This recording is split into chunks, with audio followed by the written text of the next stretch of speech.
Okay, Zhuangzi, my favorite author, he said something beautiful. He said, we know very well how to ask things that we do not know, but we do not know how to ask things that we already know.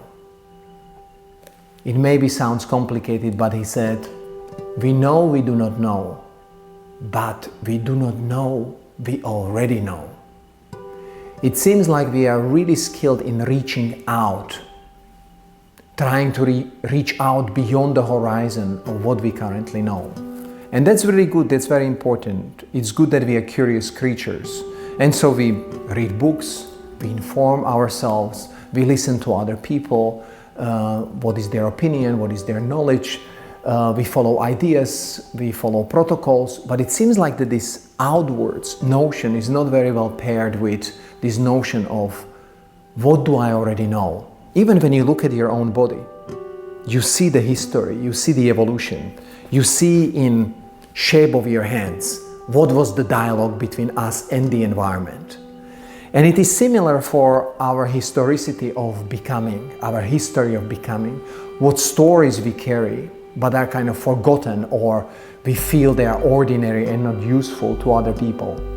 I was with my friend, and he's kind of voice of our country. He does publicities, radios, TV, and he has this desire to share what he knows, but he always says, I don't know, yes, I want to share, but I don't know if it would be useful to other people, and I even do not know what I would be teaching, and I don't have the correct structure. And so we did kind of interview together. I was interviewing him.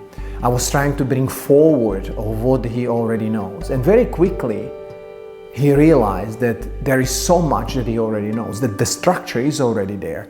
That thing that seemed to be ordinary or unimportant is actually very unique and could be very useful to other people. And so the question would be, of course, in our daily practice, and also for me as a teacher, I'm asking myself as a teacher, when I have a workshop or when I have a lecture, how much do I want to feed other people with that new knowledge, feed them up because they are hungry, they want to know, but eventually making them fat with the knowledge, almost immobile? Or how much time we spend also understanding what do they know, because they know a lot, and the knowledge that they have is usually, and I meet many people, it's usually very unique and very inspiring, but we forget to understand that our own experience and our stories, they have values.